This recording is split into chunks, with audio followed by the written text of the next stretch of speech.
Здравейте, приятели! Намцо, Небесното езеро, Небесното огледало, портала към небето. Шива директно гледа отгоре и ни благославя. Отзад виждате 8000-ници. Защо правя това видео? Исках да ви споделя, че на 5000 метра се говори трудно. Вярващите идват тук и ходят пеша в мълчание. Само че аз не мълча. Исках да споделя с вас това преживяване и какво се случва, защо се случват тези обиколки в пълно мълчание. Защото на 5000 метра, както и нашето мълчание, тепърва предстои на Кайлаш, което е също така на около 5000 метра. Въздухът е изключително рядък и това, което всъщност искам да го кажа, аз не мога да го кажа, защото изразходвам изключително много енергия и въздух. Правя това видео, защото разбирам колко много енергия са думите. Ние може да разберем колко много енергия има в това, когато говорим в сътворяването, в изричането на думите, само когато дойдем на такова място, което е високо, където въздухът е по-рядък и ние не може да дишаме или дишаме трудно. Това е енергията с думите, която изричаме, е изключително много, така че е хубаво да внимаваме какво казваме или да говорим по-малко. Нека думата ни да тежи повече, да казваме повече с по-малко думи. Както в момента дишам и бавно говоря, е хубаво да се позамислим върху този процес.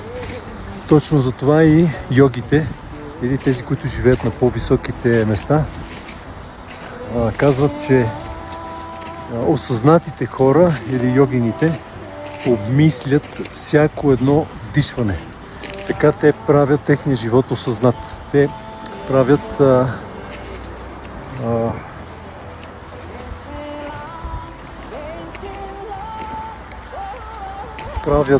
какво правят? Правят тялото си чисто.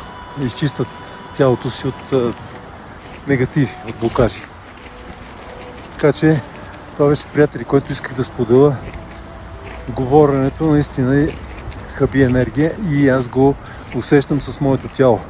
Това беше тази истина, която исках да разбера повече, нали, с човешкото тяло, с моето тяло исках да разбера повече какво се случва и защо трябва да мисля във всяко едно дишане. Тази кора, тази обиколка, която виждате, с приятели сме дошли да направим около Небесното езеро, е генералната ни репетиция за кората, в която наистина ще мълчим, за да може да обмисляме принципите в себе си.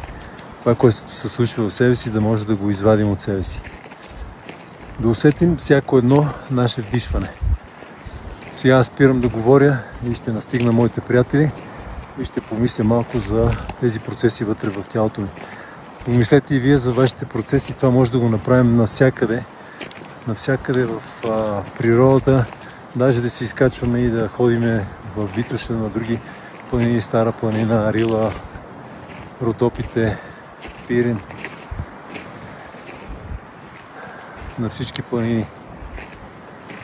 Даже и в парковете може да го направим в градски условия.